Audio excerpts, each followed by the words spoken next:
I'm 15, I think.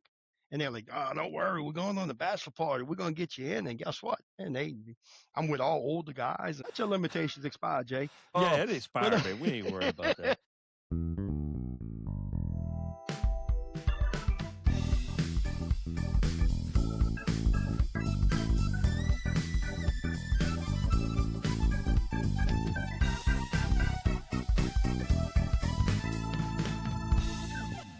Como ça va? This is Jay Budwin with the In the Pocket with Jay Bo podcast. And man, we got a special one lined up for y'all today.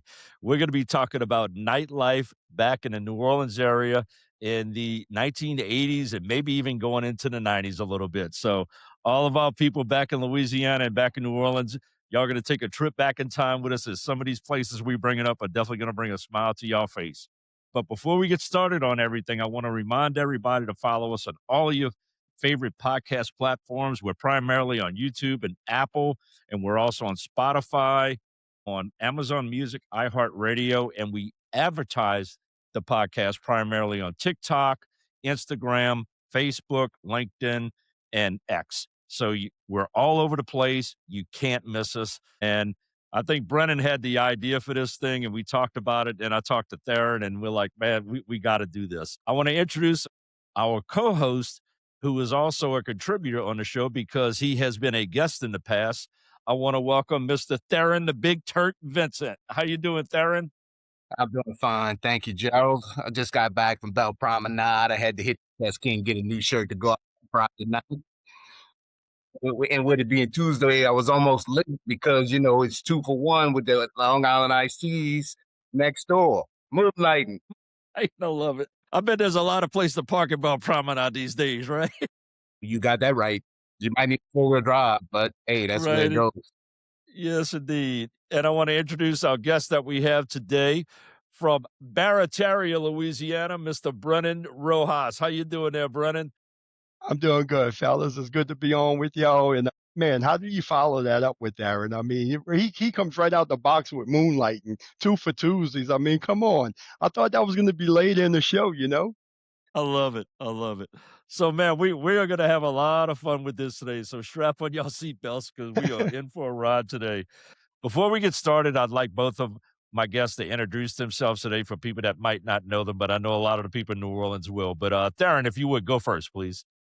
Hey, Theron Vincent, longtime West Banker, Marrera Terra, went to Archbishop Shaw, LSU. Next thing you know, wound up in the oil field for the last 40 years, living here in Lafayette. I am married. I have a beautiful 12-year-old volleyball queen, and just, that sucks up most of my time these days. Theron, thanks again for being on the show today, man. Really appreciate it. Well, you got it anytime, Jibbo. And man, it was a little tough working out the negotiations with your people at Lafitte Talent Agency to get you on the show today, so I want to make sure we're good. Brennan, if you would, tell the crowd a little bit about yourself, please. Sure. Brennan Rojas. I'm born and raised in Lafitte. I've been a resident of Barataria, which there is a difference between Lafitte and Barataria. The 29 years on Barataria side now. Darren, you know what I'm talking about. Either way, yeah, I'm a property owner. Graduated from Archbishop Fisher High School. You got that. I didn't know Fisher was an Archbishop. Fisher High School. How would they say that? Class of '86. Gotcha. So, yes, I'm married. 3 children, 2 grandchildren. And my youngest daughter, Lily, she's up in Lafayette near Theron, not far from Theron right now. And he's my lean-to when I need to. You know what I mean? That's what I'm saying, man. I'm 20 years. I just made 20 years in the oil industry, oil and chemical industry. I'm the process safety management rep at my facility. But prior to that, and I'm gonna add this in because it's gonna coincide with what we're gonna talk about. Because I seen both sides of the nightclubs. I seen one side the door, and then I seen the other side the door. So I was retired. I'm retired from the Jefferson Parish Sheriff's Office, where I worked many ABOs, alcoholic beverage outlets. So when we talk about some of the things we're going to talk about today, you're going to hear it from both sides. You're going to hear it from the mean policeman by the door and the person. So let's just say I got kicked out and I kicked people out. How's that? He's like the bouncer at Studio 54, I think, right there. Exactly. But I think he was making more than the $55 a night I was making at Gatsby's. Right. I love it. I love it. Brennan, you have a law enforcement background with Jefferson Parish Sheriff's Office. I remember that when we were young in our younger days. So, man, again, thank you very much for being on the show today and the idea you had when we were talking about it. And man, we were instantly like, that would be a great episode. Because I always dedicate at least one or two shows from where we grew up at throughout the year, and also to our high school there at Archbishop Shaw, not to be confused with Archbishop Fisher and Lafitte. Well, we're about to get into our main subject today, but before we do, as a tradition on the In the Pocket with J Bo podcast, I like to have an icebreaker type of question. So, and man, I made my notes. I got my notes there with everything, so I'm prepared. Brennan sent us a text with all kind of names of establishments from back in the day, and I'm like, and I got to get my grip together on this, brother. I got to be prepared here. Icebreaker question, and I'm going to go to you first, Mr. Theron. Let's take a little step back in time here. Close your eyes, if you will. And it's Friday night back in the mid 80s. We're about 18, 20, 21 years old, and we're out on the West Bank. What's one of the first things that pops into your head about when we all get in the car and we're going somewhere? What are you thinking? What am I thinking? What are you thinking about? What's the nearest time saver where we could pick up a bottle of Thunderbird because certain individuals riding with us need to get tuned up before we get there? What's the price? Twice as nice. Twice as nice. That was always the fiasco. And then it was kind of like, here we go, get tuned up before you get in. That way you don't spend so much money. Before the end of the night, you was probably in 9 clubs. Right. Well, we all probably had about $20 in our wallet anyway at the time. That is correct. So if you pulled it together, we maybe had 100. And some of that had to go to get something to eat on the way home now, Darren, that was awesome. Brennan, you got to follow up something strong again, man. I tell you, boy, Darren's killing me, man. You think about that is and you brought up the money issue and all. You're right, $20, man. That's what we went out on, So the first place we'd go was drinking with Lincoln. Spend that $5 and get that and fill that cup up. You know what I mean? Gatsby's was known for drinking with Lincoln, but Darren, back to what you said is, Thunderbird, Wild Irish Rose, MD 2020. It was always, that was the cheap one to grab at the time saver, right? The time saver. Oh, Darren, I think we might have an impromptu song here. You ready? Time, save, time, saver. Come on. That's what I'm talking about, right? The band won't let me sing, but I can sing on my podcast, man. The interesting thing is, like, where would you start based on, it was either drink specials or was kind of getting tuned up where you was going next, on a Friday, say mid 80s, when we were actually legal to go somewhere. Right. you was hitting some of the clubs, it was Ocean Club, it was Senior Frogs, it was Neo Beach and things like that. Or, how easy. Confettis. Remember how many times have we started backwards on Severn? Yep. Yeah. And that's after we stopped at Time Saver on the way out. Well, that is correct. Yeah, needed a tall boy or a cold one for the ride, right? Yeah, that's it. Well, Brennan, did you actually answer that question, or did you slide out of it? I want to know. Oh, no. You asked me. I said, we talked about the money. It was the how money. Much okay. how much we could go out on at the time. I mean, you can't get out the door with $20 now, but back then in that time, you had $20 in your pocket, and I mean, we had more than that. But I mean, you go to, like I said, Gatsby's for drinking with Lincoln, pay the $5 and go through the door and they hand you the cup. Just don't lose your cup. You know what I mean? Right. But yeah, so they take your cup to the bathroom with you because they go steal your cup. That's it. Because all you need is a cup. Well, you it's crazy because we talked about this, and then it's funny, these days how much when you say something out loud, your phone brings things up, right?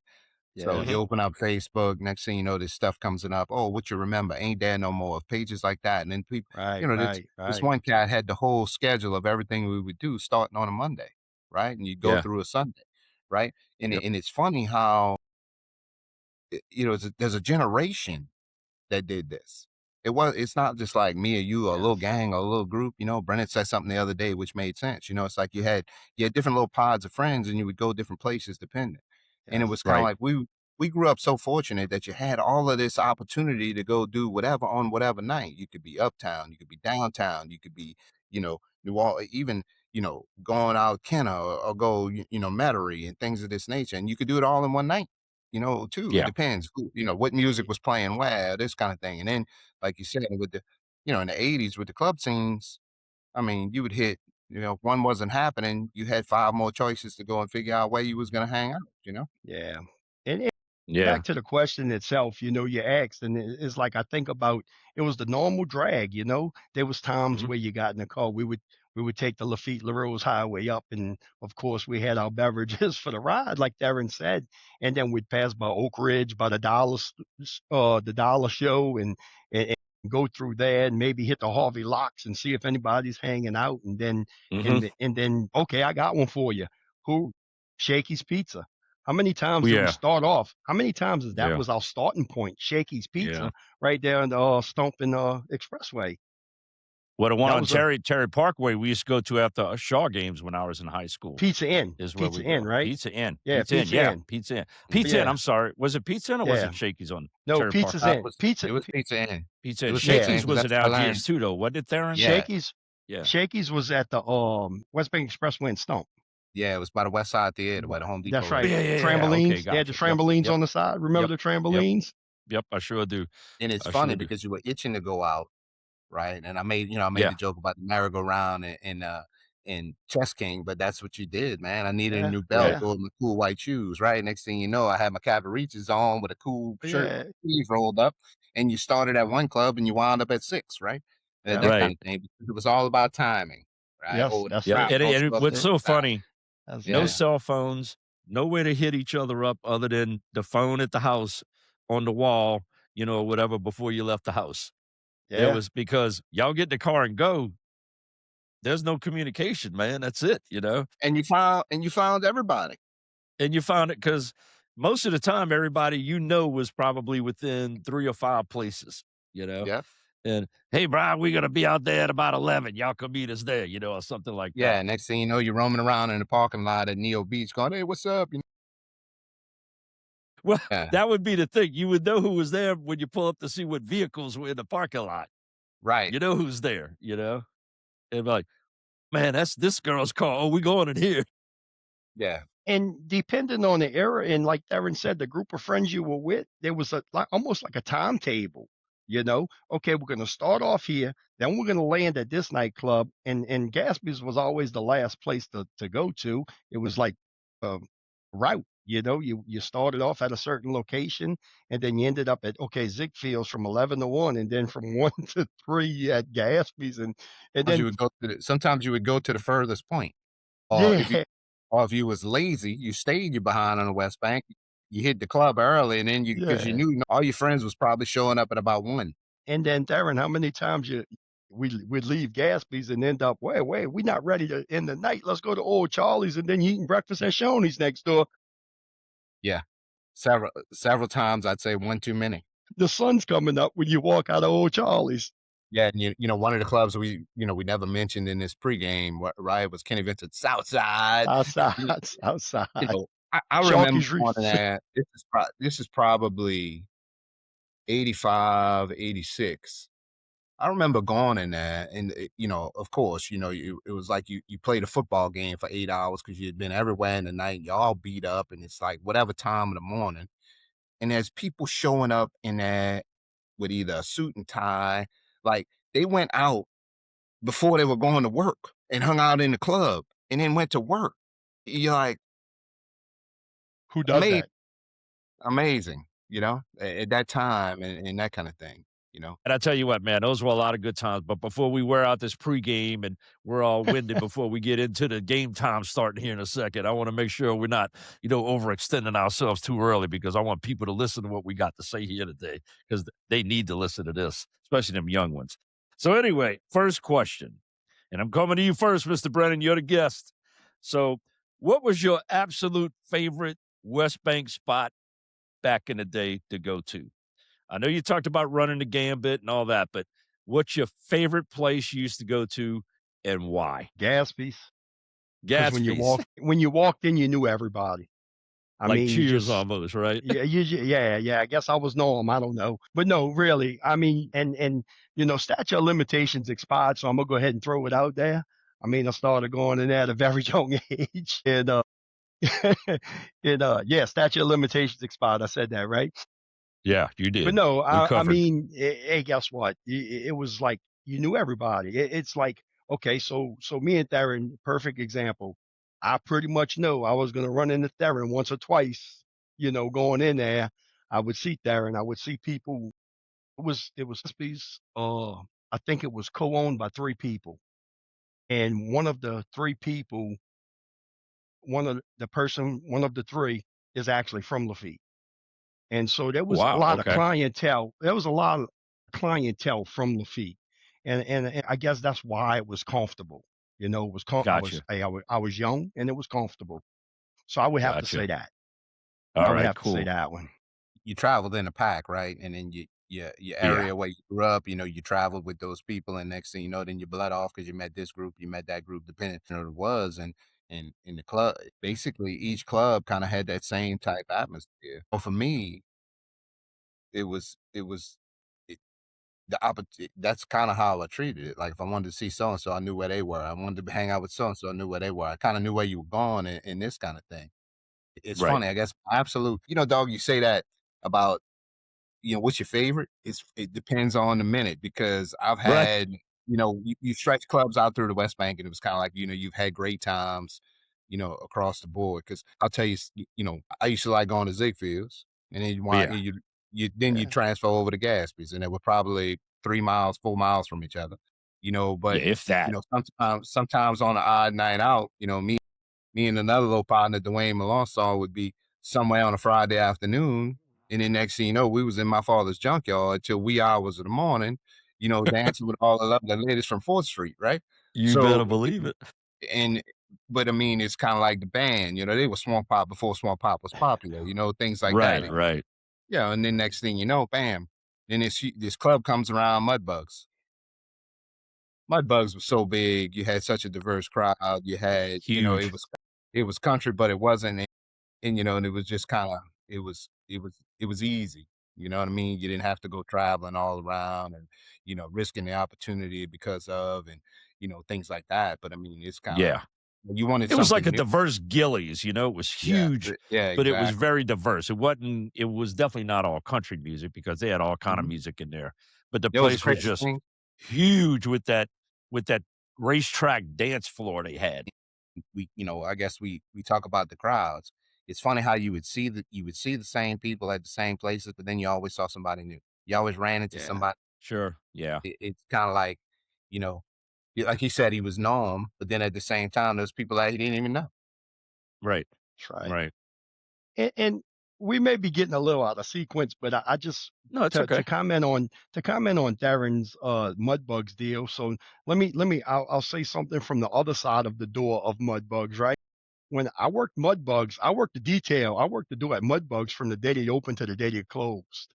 So it was like you talk about the different styles of people. So Friday night was kind of like a nightclub night, and they would Right. play the nightclub music, and here we are 4 o'clock in the morning. We worked all day and we want to go home. We would go to the DJ and say, all right, listen, you need to start playing country music.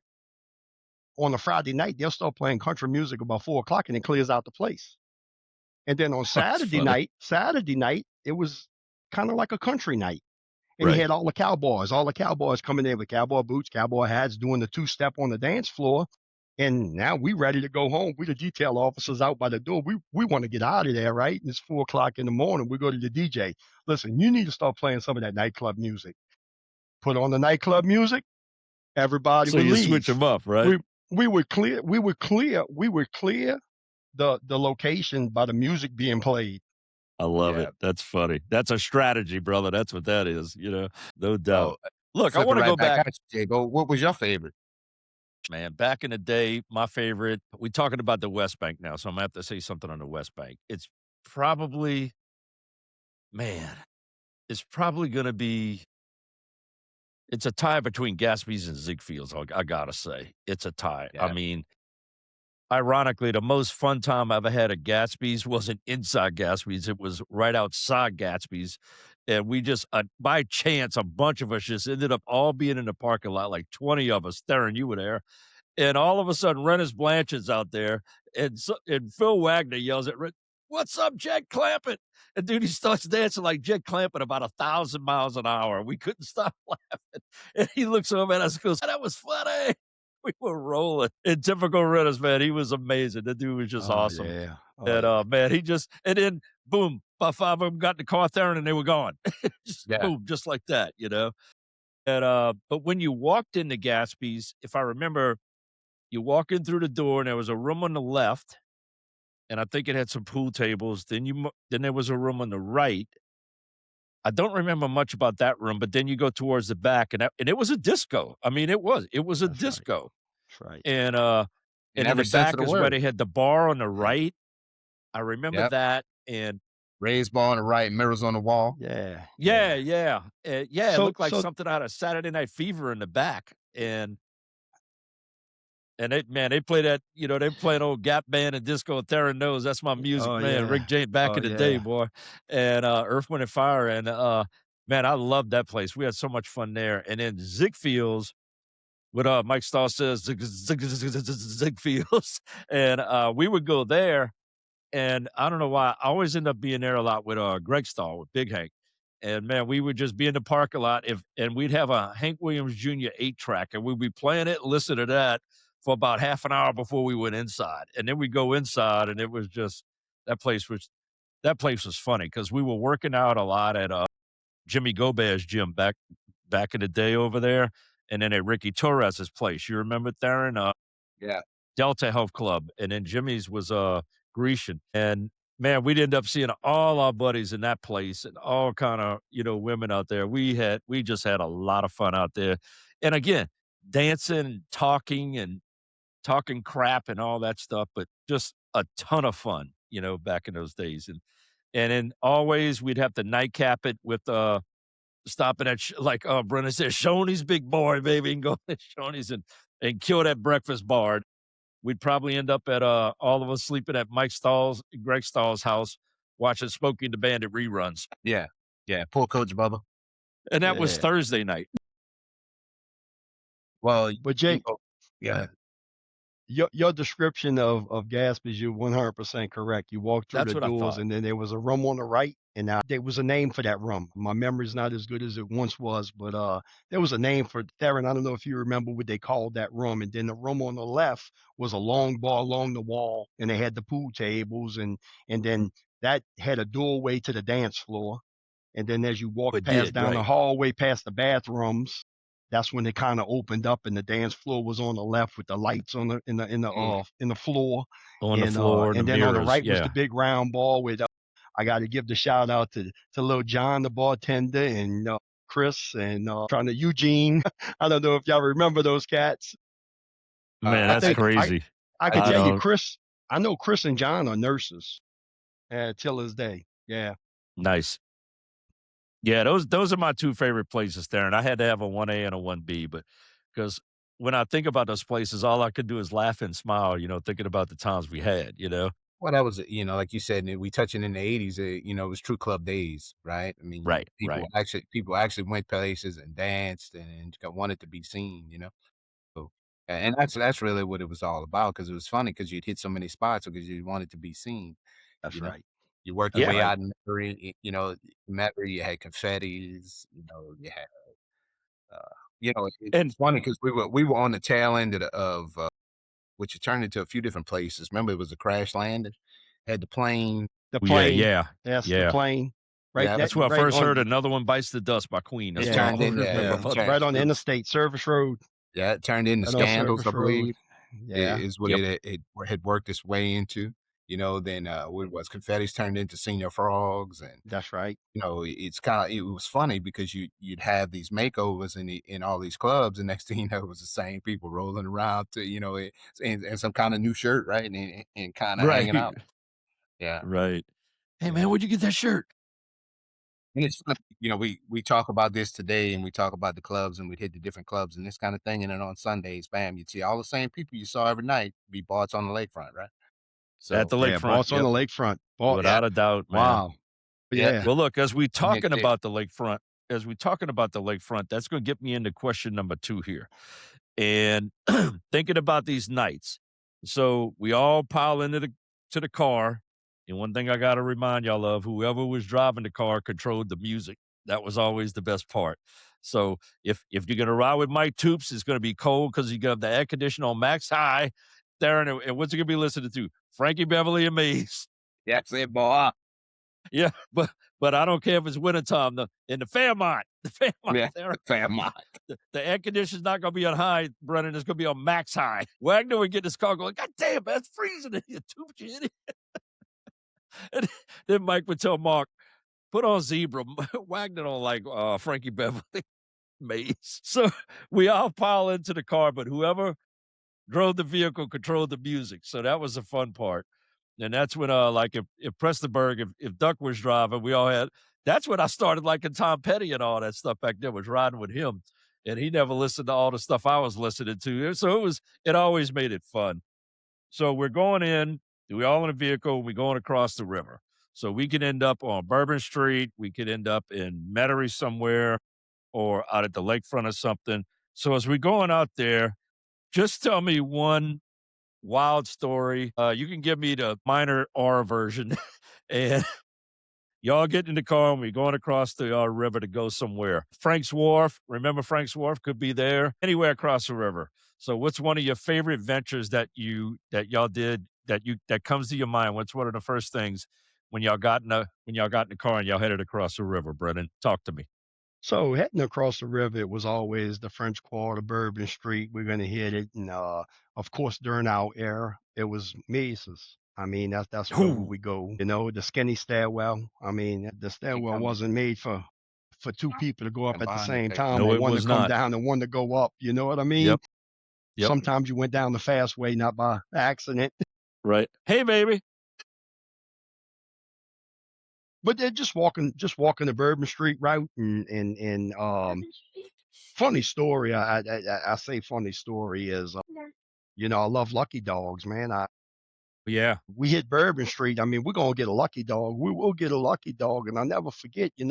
As my kids were growing up, not my youngest, but my two oldest, Brandon and Lindsay. We would I'll never forget on the Sunday, me and my wife, we said, listen, y'all like hot dogs? We taking y'all eat hot dogs. I'm taking y'all get a lucky dog. Lucky Well, dogs, baby. I think it was the first time I ever had a lucky dog sober. And when we right there by Jackson Square. I said, come on, kids, we getting this lucky dog. And I get to the stand and I'm looking at this guy serving the lucky dog, and I'm looking at his hands, and I'm looking, and I mean, it's kind of like I'm not saying nothing, and so we all get a lucky dog, and I take a bite, and I'm like, oh wow, this is nothing like a lucky dog. And Unlucky so I look dog. at the kids, and the two kids are looking at me like, I'm scared to say this dog's not any good. Like, I looked at him, I said, listen, it's okay. Let's throw him away and let's go eat at my sparrows. Yeah. All right. Yeah, you got to make up for that. But yeah, yeah, back to your question. I mean, it's like we'd hit that Bourbon Street route and just hit the different ones, the Wild Board. I think it might have been before Cat's Meow, and Yeah. the we would hit, of course, the famous paddles. I mean, the piano bar was that was the thing to go in the How about piano a bar, fountain? and Yeah. yes, no, the right when you walk in on the right hand side with Yeah. the Yeah. man who's never missed a day of work until Katrina, Right. with the tray. Yep. The That guy was awesome. the tray Yeah. with the coins With on the it, and he metal was popping fingers them on up. it. Yeah. Yes, Yeah. that's right. I mean, Thimbles, I guess that's what you call it. back in that time, that was pretty much the route. Yeah. Hit paddles. You got to hit paddles. I mean, it's legendary. Yeah, I mean, it's funny because my stories will kick in if you tell me about a place. Yeah. For me, typically I drove a lot of times, so it'd be like, Darren okay, was a where, designated driver a lot of where we were times. starting, A and we lot. wasn't afraid, right? One of the Right. funniest times, the first time we had Uptown to the Sitting Duck, famous shot ball, right? Beautiful house, and it's like 11 of us and the two bartenders. and there's all these shots on the wall. And it was funny because it was like a track meet. Everybody had to go bang right out the box and drink as much as possible. And then we'd hit every ball, going back towards home. And I can remember us being at the boot and we standing there and everybody's having a great time. And I'm thinking to myself, okay, I got to get us home. So the infamous Mark Toops, right? Everybody files out with me. Somebody says, "Where's Mark?" I'm like, I don't know. So, it's wee hours of the morning now. We driving home. Come across to the West Bank. We're up on the high rise. And this guy has no shirt on in his jeans and shoes. And he's running. He's running on the shoulder of the high rise. I Yeah. passed him. I said, "Oh, that's Mark." Now, y'all realize from uptown to basically where you first get back on the high rise on the West Bank, how far that is, and that's Mark running on the high rise. So did he run across the bridge? No, How I did he get think that? somebody picked him up and they kicked him out. I think is Oh, what happened. probably so. I Yeah, I hope think so. somebody picked him I up hope and so. kicked him out because he was But that's too classic stories. inebriated. Yeah. You talk Yeah. about Pat O'Brien's. Our graduation night from high school, 1984, right? Me and Mike Stahl. Everybody rolls downtown, but the tradition, right? You're gonna go do a Magnum at Pat O's. Great Right, time, right? You're right. doing the satellites, and the whole deal.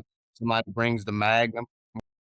These bunch of long-haired hippie dudes next to us taps me on the shoulder, and he says, "Hey, man, what is that?" And I said, "Man, it's a Magnum. Y'all got to get y'all one." Well, they got one to the table. Next thing you know, the two tables are together. Everybody's talking and drinking.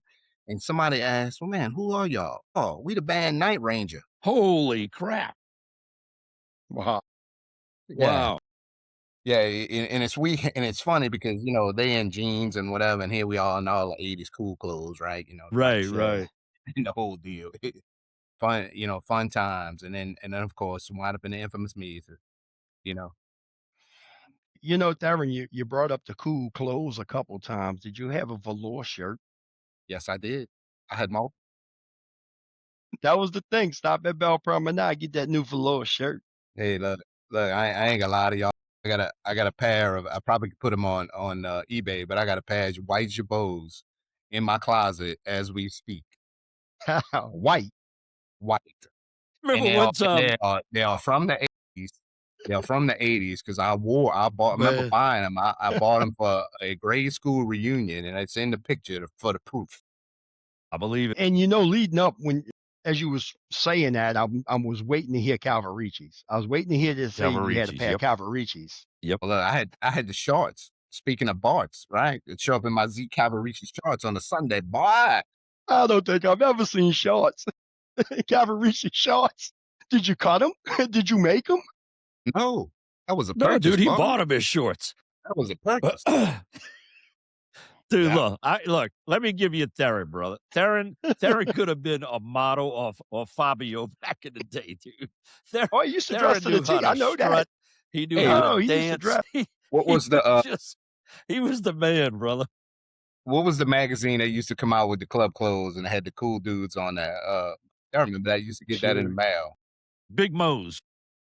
Big Mo's. Like I know American one thing. Bandstand or something like that, or the show with Denny Terrio. That was awesome. But of course, no, I'm talking about they had a magazine you used to get in the mail, with the GQ. cool clothes to go out. No, it GQ? wasn't GQ.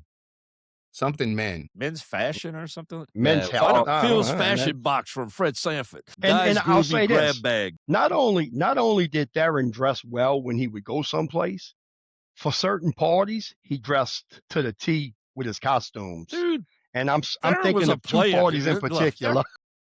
Don't be fooled by the beard and the smile. And Oh, trust me, I Theron was a knew. I player, knew. brother. Okay, but back to running into him at Gatsby's. I would love to run into him at Gatsby's because I knew he had a few around to talk to. Yep.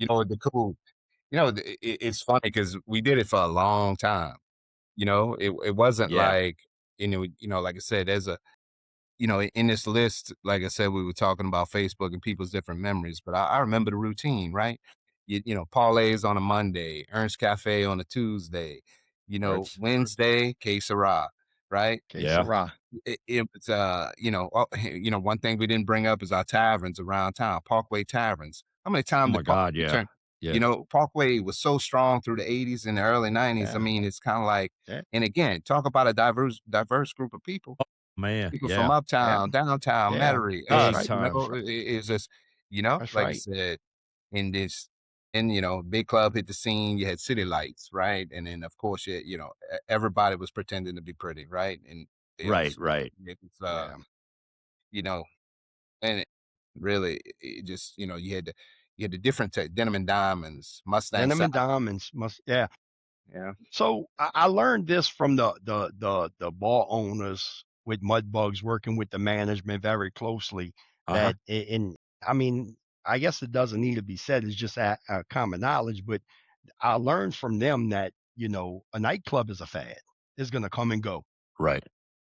And I mean, they're gonna make a hit and then it's gonna be over. And a lot of times I've seen that. And we talking about all these nightclubs. I would say Gatsby's is the longest running nightclub because look, I started going there not long. I mean, it was open a while when I started going there, and it was open that whole tenure, all the way till when I was working the detail at Mudbugs. Gatsby's was still going strong. The clientele, I think, had changed, you know, because it was rough down there. I mean, Right. they would never pay for a detail, and then they would come get us by the door by Gatsby's to go handle the business down there. It was a different crowd from what we grew up. You know Yeah. what I mean? Right. Like Darren, I mean, we hung out in there a lot, and it was a different crowd. It was a different type of it was hardcore. Almost kind of it almost went to like the dungeon style. Remember the dungeon off of Bourbon Street? So Man, that place. I, Just to I don't walk up know. the stairs in the dungeon was something. I can remember a Mardi Gras night with the dungeon. It's amazing that we bring that up. But a Mardi Gras night, I wound up in the dungeon, still in my costume from riding that day, and I was in my stomping phase back then. So I'm upstairs on the dance floor and I'm stomping to the rhythm, and then all of a sudden, you know, I got the whole crowd doing the stomping and the jumping, and I had the bouncers. The bouncers come work their way over to me, you know, and they worked me over to the side by the bar, and they said, "Look, you don't have a bar tab. You just keep this crowd going." He says, "But I don't know if the building can handle it, so you got to stop the bouncer. But just get them to dance." I'm like, "Okay." You got all you said was get. Yeah. I was like, "All right," you know. But the Brennan, dungeon, amazing. Darren would lead mosh pit dancing on Julian St. Charles during parade season 40 years ago, brother. You know, and it's Yeah. like, you know, being in the oil field for so long, right? You run across, you know, all kinds of different people all the time, and somebody will bring up New Orleans, and then it's amazing the people that you say, "Oh, you've been to the," or they may say, "Hey, you've been to the dungeon," and it could be the last person in the world you'd ever expect to be in the dungeon, and they Right, scream about such a good. right. One time I went to this bar, don't open till midnight. The dungeon, yeah, you know, this kind of thing. Yeah. Yeah. And Man, again, you talk about things that held the test of time, and you know, there's one that still holds the test of time to this day. That, you know, in our pre-conversations we didn't bring up the gold, Gold mine. my, Oh, yeah. Yep. yeah. flaming Dr. Peppers in the gold mine. I have a Dude, friend of and mine at on work the West Bank, that's Parkside, yeah, you know. Parkside. Parkside slid in the late '80s, right? And then it kind of like, you know, best cheese fries in the world. I was gonna say God, the man. cheese fries, right? But it's funny you bring those two up together Parkside. because a good friend of mine that I work with closely, we work together with the sheriff's office, and we work closely together now at I work at Chevron. And I tell you what, he still talks about it. He's in his early 50s, and from time to time he says, "Man, yeah, we went past by the gold mine." I'm like, "The gold mine, really? You you went to the gold mine?" No, and he used to live around the corner from Parkside, and that's all he talked about was ending his night at Parkside. You know, Mhm. go and get the cheese fries. You know, it's a classic. We talk about the infamous Archbishop Shaw. Well, Paul Reball, I think, DJ'd there for like 97 years, right? And it was so funny because, you know, I'd wind up in there with like, you know, a gang of people from, you know, Timbuktu that's in the oil field, and I'd be like, "Hey, Right. man, where are you going?" I said, "I'm going to spin records in the thing." They're like, "No way." I'd be Paul. Paul would bring me up there, give me the DJ board, he'd roll out. You know, he said, "I'm going." What? Yeah, he said, "I'm going to drink with your friends." You know, it's like I can't tell you how many times I did that. You know. Yeah. My, that's awesome, man. That's awesome. Paul Rewald, One love it. thing I one thing I'll say about Darren, Darren knows the spots of the locations because and I'm going more than 20 years ago because I was still with the sheriff's office, and I went to a school in Lafayette, and I knew Darren was in Lafayette. So first thing I do is I called him up. I said, "Man, Darren, listen, we had this we just checked in this hotel and there's free beer from 5 to 7." He says, "I know where you at. I'm on my way." I Yeah, didn't say the location or anything. He says, "I that know where was you at. I'm on my way." classic night. Yeah, that was a classic night. That reminds me of you call Pressenberg during a weekday, call his phone during a weekday years ago. He would answer the phone saying, "When and where?" To go play golf. Not even hello. When and where? No, but They, one thing I want to bring up that we touched on a little bit, and we were talking about, we all got in the car going across the river. But man, my favorite place to go, I mean, hands down, was Milius's. I love going to Milius's. That place, they had the bar upstairs, the bar downstairs. They had the dance floor downstairs, the dance floor upstairs. But like you said, Brennan, that was the skinniest stairwell of all times, Yeah. And man, it was awesome when a girl you liked or something came downstairs and you going upstairs. You could run into them literally right there. You know, literally. Oh, and it too, another one, the boucherie around the corner. So yeah, right there. you could play the Yeah. cool move, right? You go cruise around in Macy's for a little while, and then of course, open container. You walk out with your beer, you walk in Yep. boucherie, and you walk around, Yep. cruise around for a little while. Didn't like that crowd, you go back to Macy's, Yep. or Yeah. hang out in between. How many times you was in the alleyway, right? Yeah. Right. In the Right. alleyway. NOPD got us in the alleyway one time with an 8-pack, and Woo. and they like, "Oh no, yeah, you can't have open containers." So they kind of like giving us the riot act, and one of them tells me I'm holding it, and he says, "You got about 2 minutes to drink them beers." My partner looked at him. He said, "You giving them way too much time." That alleyway was one of the most haunted places. It was supposedly haunted, and it's in that Yeah. haunted tour all the time that you go to Pirates Alley, and That's so every funny. time somebody goes there, and it's I say there is certain gentlemen that hang out with us that probably still haunt that alley and will haunt them after the day they're gone. Right. Right. Right? And I during can that tell you, time, I saw more of our friends picked up by police standing around doing nothing, watching what that's was right. going on for doing nothing because the police officer would come out and go, you, and you. And by the time he was there, Greg Stahl and I were already hauling ass going down the highway. I think I'm one of the few, Greg's one of the few that never went to jail in the whole bunch. Yeah. I think almost everybody had been, and I mean, didn't do anything. They were just standing there. You. And, man, we looked like white Carl Lewis running down the street, baby. We were Yeah. gone. I think it was one time I took them idiots home from Macy's, and we stopped at the Taco Bell. Of course, it was a Wednesday because they had quarter beers. Remember? So Right. Yeah. I was working the summer. I had a pocket full of cash, and Uh-huh. we wound up we stopped at the Taco Bell on the corner of Stump and the West Bank Expressway on the way home. So I'm thinking to myself, all the idiots are in there giving them a hard time in Taco Bell. So I sneak around the back, I climb up the back of the building, and I'm trying to get to Taco Bell, right? I'm kicking the beam, you know? So when I'm kicking the beam, I feel this.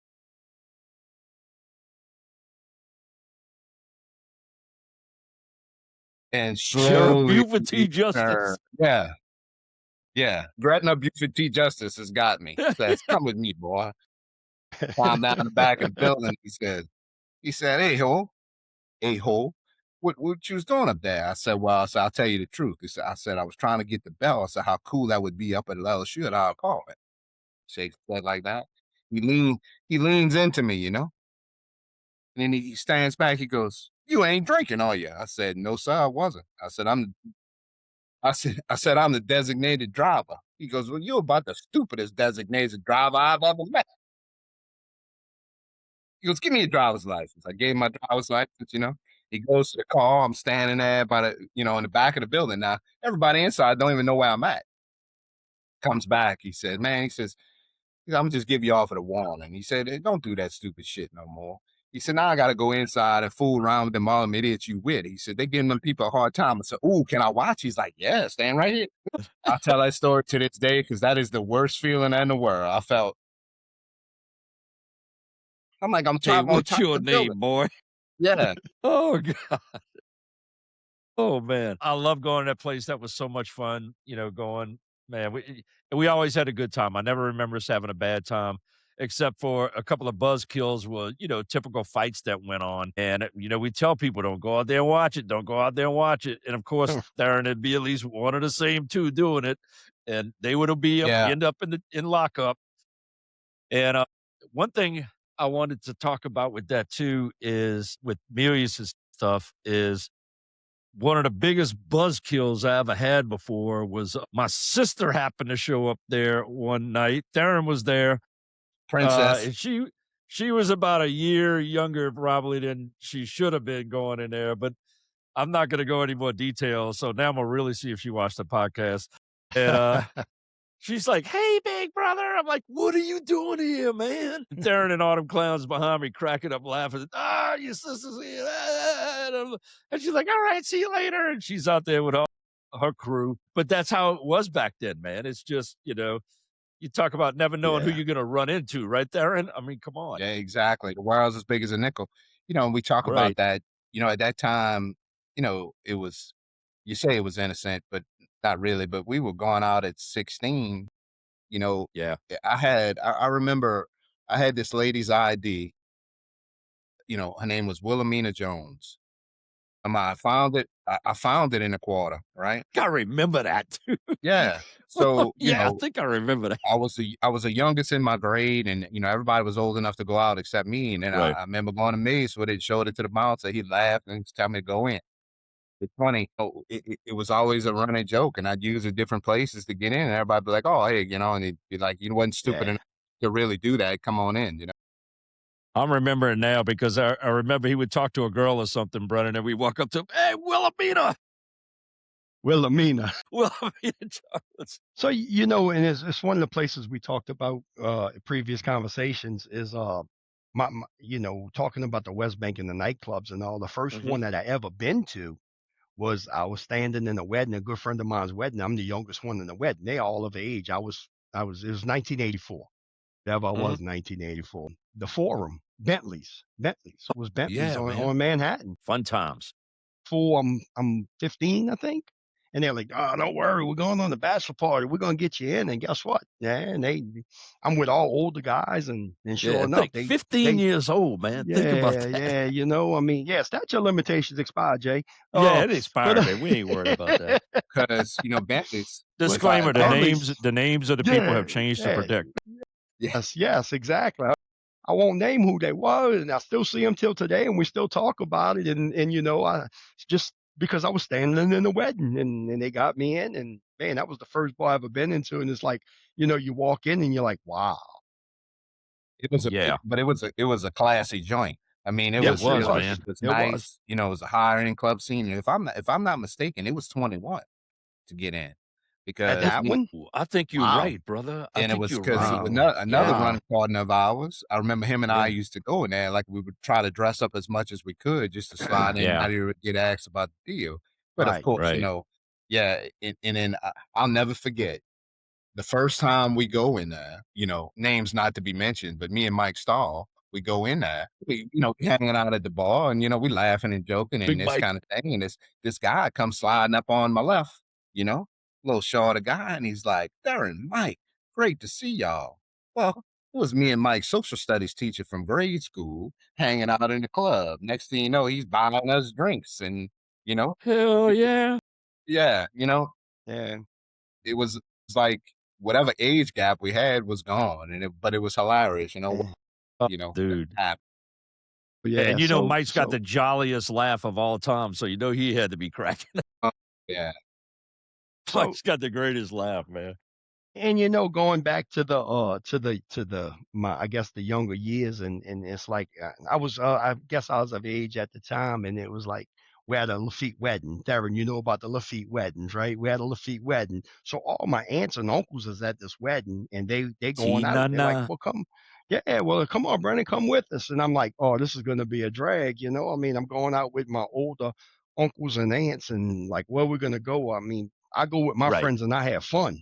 I have a good time. And I tell you what, going out with my aunts and uncles, that was one of the best times I ever had. And I'm going to tell you where we went.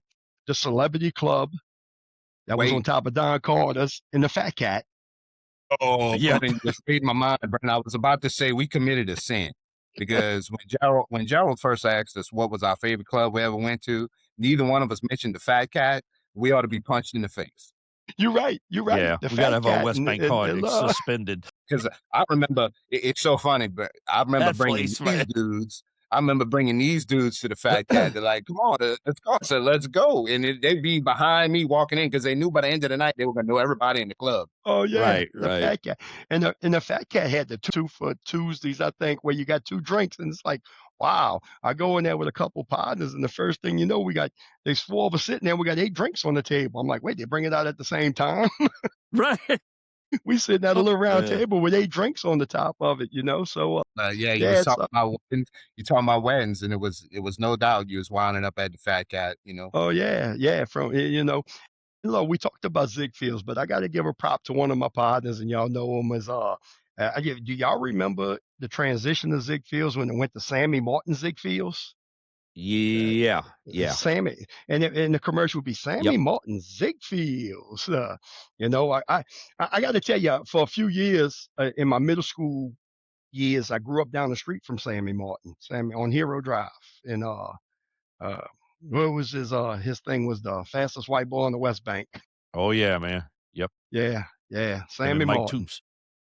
That's right. Hey, let me tell you, as we kind of stepping back a little bit and talking about places where you first went when you were a kid, I'm gonna tell y'all 3 places I've been to. One's because of an uncle, one's because of my grandpa, and another one is because of my my other uncle. And the first one I'm gonna tell y'all about, we could just talk about this for a minute because we got to bring this up out of respect for some of the people before us. The first one to bring up is the Moulin Rouge over on 4th Street. So, Oh man. Now, if you want to talk about 4th Street good, bars, getting we to know could that we girl. could go there. I'm just gonna bring up 3. So my uncle used to play music out there. My uncle Morris used to play Yes. music out there. We go out there every now and then. Dude, I drank more 7-Ups than you can shake a stick at in that place. Started drinking other people's drinks, like the kid on Caddyshack, Spalding, Bleh. And then the next place I want to tell y'all is the Schwegman's Bar on Expressway in Harvey. Shoppers Bar. Yeah, the Shoppers Bar. Remember that Shoppers place, Bar. Darren? Oh yes. We would get to play the pinball machines, but one of my grandfathers used to hang out at that place at the bar, drinking our favorite drink from those days, a highball back in the Yeah, say That's right. A highball. It's Schwegman's beer, Darren. And then That's it. my mom would bring Dawn and I into the Schwegman's. She would be shopping, and my grandfather would be, "Hey, Jay, come on here, boy. Edie, I got Jay. Don't worry about it. You go play pinball, boy. Don't go. Here's 10 quarters. Go play pinball, And I'd use 2, and I'd give them to some of the other kids, and I hang up by him. But I kept 2 quarters in case I knew when she was coming. They have the old guys at the bar that couldn't even see looking out for her. And then I go throw something in the pinball machine. Dude, they would get sloshed, these old cats. But he lived like a block away. He could I guess he could stumble home. And the last place I'm gonna bring up that I used to go to because my other uncle would go in there and hang out sometimes, and he brought me in there 1 or 2 times, was High Rollers Stag Bar over in Old Gretna, baby. Yeah. You talk about a rocking place during the old Grella days. You know what I mean? Darren, you probably remember that place. The walls in that must have been able to tell some stories for sure. Dude, and it's such a small place, man. That's what's so funny, So anyway, I just had to bring those places up out of respect for the elderly, man. And Jay, if I can mention something about Shoppers Bar at Swagman's. Please do. So I had a relative too. And I think they lived nearby on Maple Street. They used to. That's where my grandfather lived. That's 636 Maple. And so look, we used to, as a kid, we'd go there. Oh, it was my step grandpa. Go get your grandpa out of there, and they probably knew each other, Jay. And I was amazed because that was the first ever went into, and they were opening oysters. Yeah, there was actually opening oysters. Yeah. That's right. They were shucking oysters in Shoppers Bar, and I was sitting by the bar eating raw oysters and drinking, And hey, that's my memory of Shoppers Bar. Oh, dude, it was crazy, All those old guys knew me as Lil J. Lil J, come over here, man. It's funny because we were talking about crowds you would run with, and you do different things and wind up different places. then all of a sudden, a couple of them dudes wound up opening bars, right? I mean, Yeah. as one we Yeah. frequented, right? A big Ernie D's. Shout Ernie out. D. Ernie Ernie D's. Dangine. Yeah, absolutely. Lot of fun, man. You know, it was funny. I was passing on Stump Boulevard today. I was going to meet a friend of mine in Tarrytown, and I passed through that, and I was thinking, because we talked about this before, and you know, some of the bars that was in that Gretna Tarrytown area that Yeah. look, I didn't hang out in them, but I mean, you got to give them props because they was around a long time. That corner, that specific corner, right in Stump, the Suburban Club, Casablancas, the Brass Eagle, the 1801 Club that Jake Shimento used to play in all the time. Yep. And I passed that corner, and right on the corner was Dan's food store, which I think was Ernie D's daddy, Ernie Yeah. Dangine. That's right. Yeah, And I think you're right. Yeah, I think you're right. and It so was. he had the food store, and that was great sandwiches. That's right. Oh, yeah, man. Because when I worked for the sheriff's office, that was my beat. That's where I worked a lot. So I would Gotcha. get sandwiches there a good bit, and then Ernie D's on Berman Highway. Yeah. You had Ernie D's that, you know, right in the corner of that little strip mall kind of thing. What was the one right next door to where Perino's is today that was tucked in there? Man. Loud music. Hector used to play in there. Hector the used to play there a policeman lot. used to Mr. play in Hector there. did, yeah. I got to tell you all about Mr. Hector. There was man. many things. It was Melville's, I think it was. Mel's Villa. Mel's Villa. Mel's Villa. That's it. Mel's Villa. That's right. Mel's Yeah. Villa. Mel's Right Villa. down the corner. That's across crazy, the street from, man. what was it? Finally Phase. Finally Phase. Finally was across Phase, the yeah. street. Yeah. Finally phase. That's right. That's right. Finally And then if Phase. you went on the other side of the tunnel, you had the Sugar Shack. So talking It about was like a little, Baldwin, Yeah, you sure as hell did by West Jeff. the Sugar Shack. The Sugar Shack, Yep. baby. So, but Jay, back to the the 3 places you mentioned, Uh-huh. and you said Moulin Rouge. Darren said it a little bit earlier. My father's junkyard, the keyhole. Yeah, just right a few blocks away. Yeah. You know, yeah, and then Behind they it, had the yep. keyhole that was shaped like the big door key, right? Yeah, I remember West that Wego, down in West baby. Wego. That's right, Wasn't that downtown kind of on West the other Wego. side of the levee too, if I remember right? The It was on keyhole? 4th Street. I remember it on 4th 4th Street. Street. Yeah, I You know remember what it I'm on thinking 4th about? Street. I'm thinking about the Bridgeview Tavern or something like that is what I'm thinking about. That's what I'm Yeah, thinking I about. remember Anyway, that no, one. the keyhole on 4th Street in West Wego. Yeah, I remember now. Yeah. Damn, dude. and I I went to think they had OLPS over another there, one. too. It was the Old Fireman's Club or something, or the Old Fireman's Hall.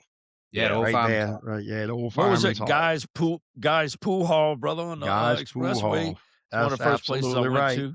Yeah, Yeah, they had all kind of awesome places back then, man. But yeah.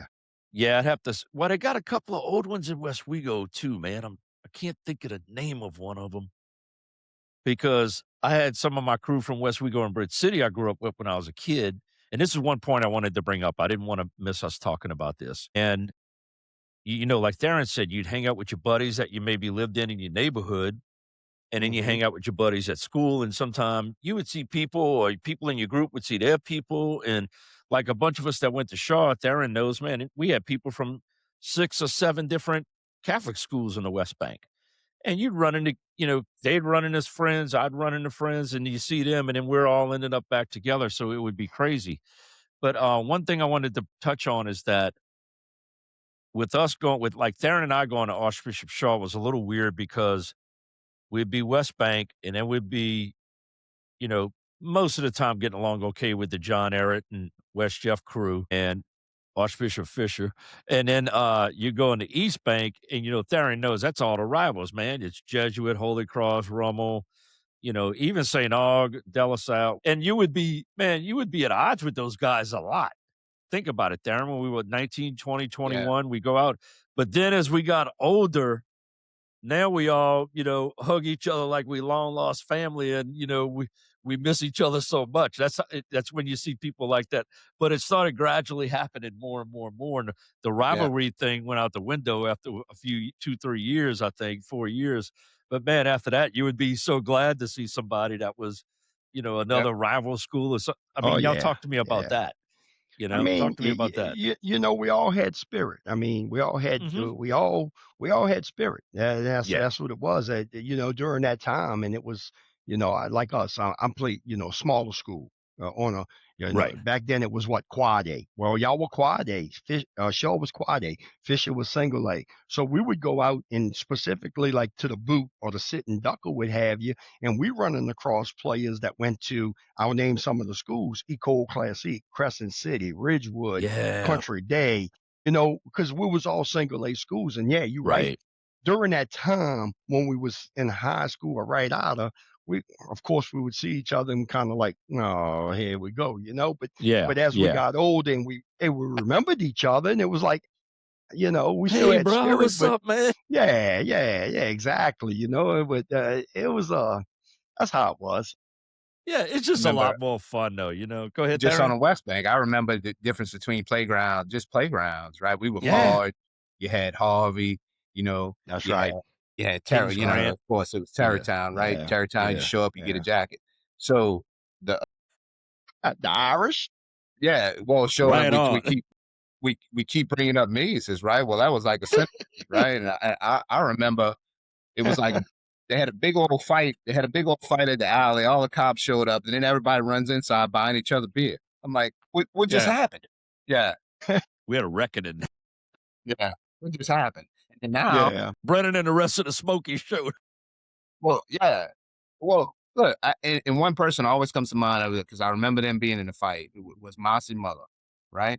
And then Big to this Mossy. day, I run into Mossy, be like big old hugs, and the whole thing. Yeah. Yep. But it's like I said, it's so crazy how we look it back now, and our dads were a lot younger than we are right now when we were going out, y'all know? It's Yeah. crazy. And but man, I could just imagine what they were thinking half the time. I mean, I remember one time, and Darren, you weren't there for this, but I think you heard about it right after it happened.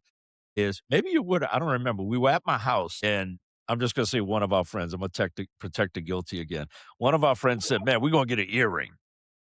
And and my dad overheard us. And Darren knows my dad, Orfield guy. My dad overheard. He goes, "Y'all going to do what?" I said, I almost said his name. Wants to get an earring. And he goes, "Oh, okay."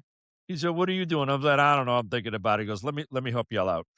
Goes in the kitchen, comes back. He's got this cash in his hand. He's counting out like 20s. All right, here y'all go. It's about $80. And we're looking at him like, what? He goes, yeah. Go get you gonna get an earring, right? I said, well, Pop, I don't know. And he's like, well, no, go ahead. You can get a matching earring with it and a skirt and a purse with the money I'm giving y'all. A skirt and a purse. Get a matching earring and a skirt and a purse to go with it. Yeah, but Oh my God, man, it's that was funny funny. how, and it's funny too, because we talk about different clubs and different things, and then you travel around, and it's kind of like you'd pick up on how that, how these people are acting over here and how these people are acting over there. We talk about clubs, and Man. unfortunately, the designer drug scene would hit. Yeah. I'll never forget. I came home and I went out and I was in Neo Beach, and I thought I was like, man, this is the coolest place. It's going, it's pumping, and these people are dancing. I go out there dance, I can't keep up. I'm sweating. I'm like, what's going on? And I'm Right. watching bartenders, all they selling is water. I'm like, man, what's going on?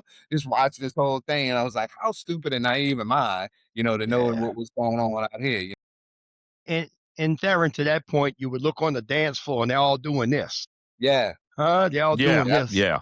Yep. Or But you would go and you'd look at somebody and they were looking right through you, and you're like, yeah.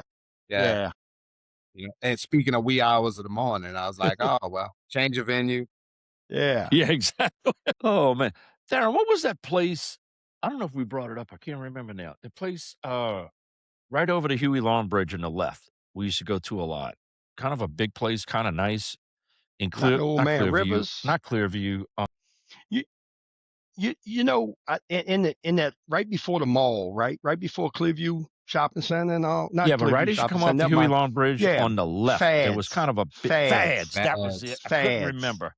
Yeah, We had that's the some one where fun in that place. Yeah. The one time I went there, we went to a Saints game and we was coming back and we changing in the Yeah. parking lot to go to it. Yeah, Fads. because That's what I was hey, trying to well, remember. once again, perfect example. I mean, back then you had dress codes for certain clubs. Yeah, you you're had right. to dress a You're certain way. right. You had to have that collar. You Yep. had to have them. See? You had to have those shoes. The Yeah. certain shoes. You couldn't come in with tennis shoes, and it was Yeah, you can't just leave an Allman Brothers perfect concert example. and go out to these places. Right.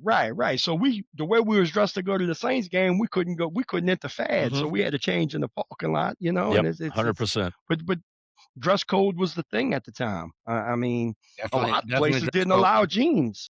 Slacks. It had to be slacks and a button-up shirt with a collar and so forth. But man, we covered No some Cavarici nightclubs. shorts in this joint. No Cavarici shorts. That's for sure.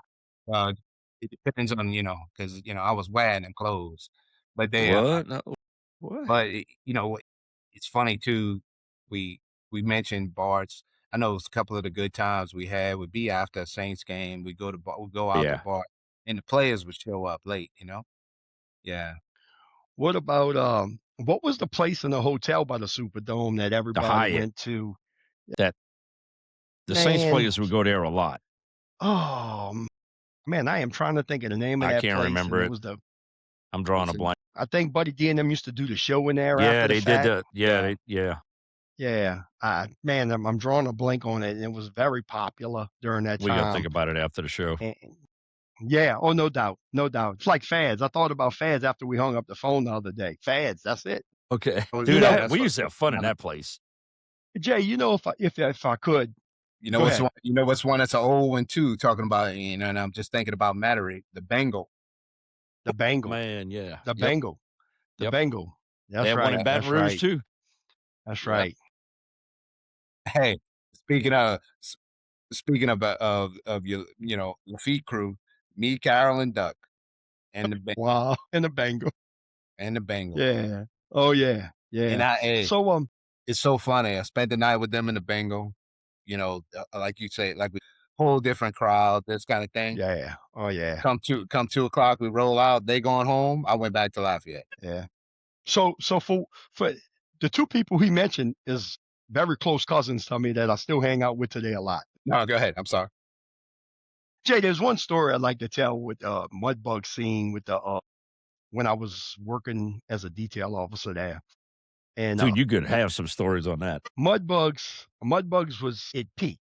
It really did. I mean, Yeah. it took off, it peaked, and it plateaued for at the top for a while, and then I was there for the down years when it were really a company out Struggling. of Texas came in and took over and really ran it in the ground. I'll tell you like it is. They ran it in the ground and beat feet back to Texas, but and that was the downfall of it. But during its heyday, there was a lot of concerts there. Yeah. And I could tell you, man, I worked a lot of concerts. That was the Marshall Tucker Band, London Skinner, 38 Special. Even on the country scene, you had a bunch of the country stars. Diamond Rio. I know they're not really that big, but they was at the time, Well, And you and there I was went one- to a Boston concert in there one night. Yes, we did. We went to a Boston concert, Yes, So- we so did. they Man, had some I can really remember. big I couldn't bands. believe they were playing there. Vince, Theron told me, I'm like, are you kidding? Oh yeah, yeah. And They I'm like, really, hell yeah, they let's had go, some- man. they had I some- remember we had a freaking blast. I just couldn't believe Boston was playing there. It was unbelievable. Some of the concerts that was there, that it was like, wow, they're gonna play here, Yeah. So there was this concert. There was George Jones was gonna play, and we all know the stories of George Jones. Will he make Yeah, it to the stage? No show Jones. You know what I'm saying? Right. So we're standing back by the stage. So Mudbugs, if y'all remember, they from Bell Chase Highway, there was a canal behind Mudbugs, and then there was that Yeah. trailer park where Winn Dixie's at now. Well, Right. where Winn Dixie used to be. At the time, it was the trailer park. Well, they had the walkway behind the building leading all the way to Bell Chase Highway. And my lieutenant tells me, he says, Brennan, listen, I need you to go to that camper that's parked on Bell Chase Highway and escort George Jones to the stage. I'm like, sure, no problem. So I go to the camp, and all the fans is outside the thing. I knock on the door. I guess the roadie or his manager, whatever, opens up the door. He says, sure, he'll be out in a second. Well, I'm going to tell you, I had to help him down the steps of the camper. I held his arm. I basically escorted him. When they say escort, I escorted him behind the building to the back door to the stage. And I'm like, there's no way this man is going to perform. And I'm going to tell you, when George Jones put the first foot on the bottom step, he totally changed. Totally changed. He Wow. stepped up on the stage and gave one of the best performances I ever seen. Wow. And it was like it was crazy.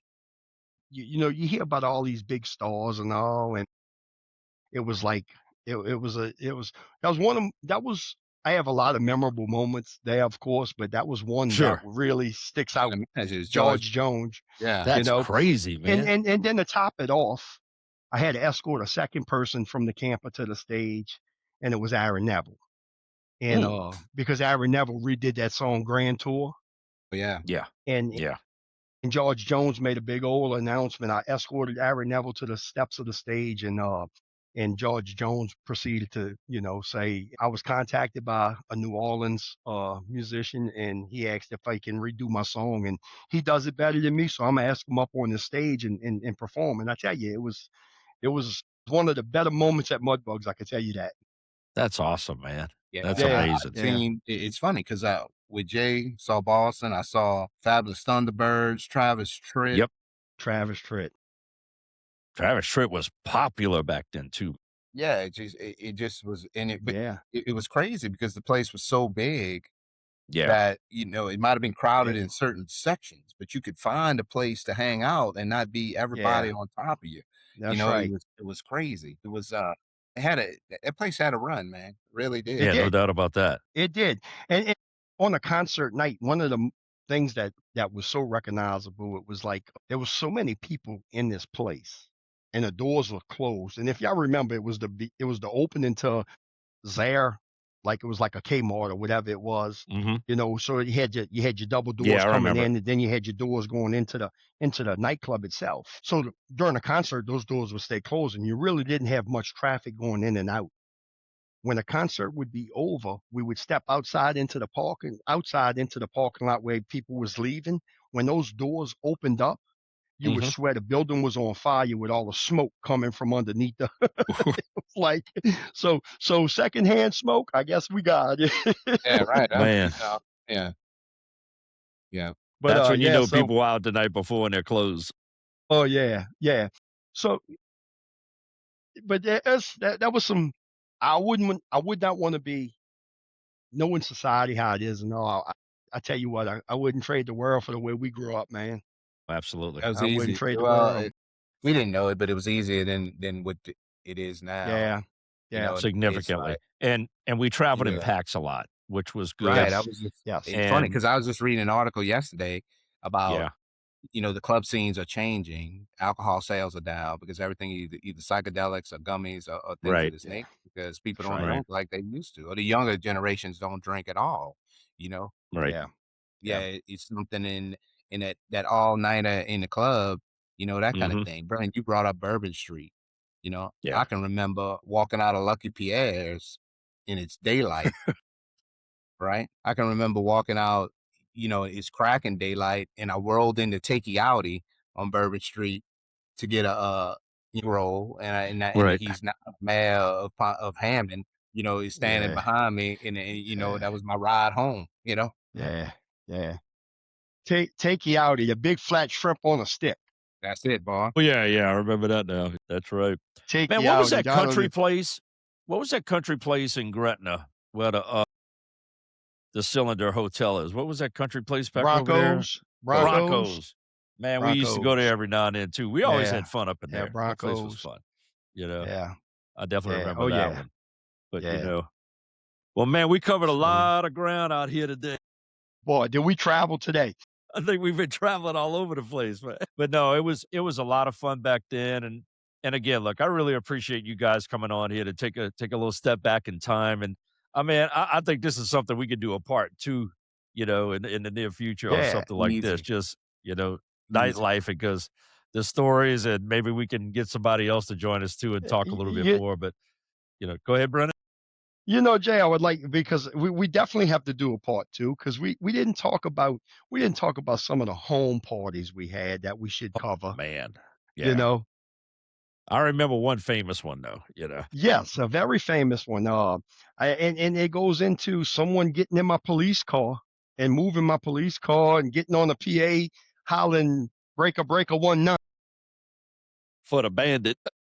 and Brennan we let had the me one drive the neighbor that unit did. around the block in the Hey, neighborhood. uh, Let me ask you guys. So, Darren, I'm gonna come to you first. Is there anything you think we missed, or any parting words you have right now? Parting words is, again, like we had touched upon, our time when we were running the scene through the 80s. I mean, as we reminisce, and again, revisionist history kind of situation, but we grew up in Sure. a really cool time. It's funny how the music still trends. People still Yeah. enjoy it, the whole deal. My daughter, she's 12, she's riding in the truck. She knows all the 80 songs. You're right. Things like that. So, we were very fortunate. And also, too, we were very fortunate at a time that we grew up in a city that, really promoted the opportunity for different clubs all around town and things like that. And, there was some, and I'm sure, Brennan, you got a million stories on the trouble side, but, we Right. never really got anything Yeah. drastic, or we were actually No. lucky with a lot of the other. But, That's right. it was a lot of fun. It was, again, a lot of fun, really fun, cool time. And then, it was just, I'm glad like Brennan said, I'm glad we lived it. It was a great time. Yeah. No doubt. One of the most great memories ever. I can tell you that, and Yeah. thank God there was no social media back then. Brennan, any last words? Anything we missed with you today? You're 100% correct about this. Good thing for no social media back then. To Theron's points, man, it was a great time to be. I mean, it's easy for anybody in any era to say this was the best time, but it really was. In the friends in it's something that I talk to my kids about, loyalty to friends and hanging out. And we talked about this, staying in big groups. I have a 19-year-old living the college scene right now. So guess what? I'm all over about, hey, stay in big groups, because Yeah, it's not like absolutely. when we were growing up. And Darren, you said it. It's not like it's not what we had. Right. It's Not even close. so fortunate. We're so fortunate to come up through the era we came up through, and I think it would be hard pressed to be a teenager today, Yeah, you're Yeah. right. late teen or early 20s. It's what do they do? And but yeah, Jay, I mean, it was great. It was great reminiscing. It was fun. Yeah. We covered Without some a doubt. territory. We covered some look, and that's just think of the ones we didn't cover. Yeah. Oh, like I said, this could go on and on and on and on. This is going to be a real popular one with exactly. everybody back home, and I know y'all going to share it with everybody. Yeah. So. Oh, absolutely. Absolutely. But that's Well, it, look, Jay. I appreciate being on the show. No, glad to have you. And again, Darren, thank you for coming again a second time. And when you're on twice, you're a contributor there, man. So you're a contributor now to In the Pocket with J Bo podcast, baby. You I'm are all in. ordained. And we'll definitely be visiting this subject in the future. And I want to remind everybody to please follow, subscribe, like us on your favorite podcast platforms. I'm talking about YouTube, Spotify, Apple Podcasts, iHeartRadio, and also on Amazon Music. And don't forget, we advertise the show a lot on TikTok, on Instagram, Facebook, LinkedIn, X. No excuse to miss us. And man, look, what a awesome subject, and just a lot of reminiscing going down Nostalgia Boulevard tonight with everything. And Brennan, I still owe you so much for letting me talk like Bufati Justice in the radio. Police unit radio that day. That was so cool. Anyway, that might be a whole nother podcast itself. Well, again, we thank everybody for watching today. We really appreciate it. We're growing the brand strong and look forward to seeing you again in the future. And as we say at the end of every podcast, y'all ready, gentlemen? We'll catch you on the Chew on the flip side. side, baby. We'll see y'all later. Thank y'all.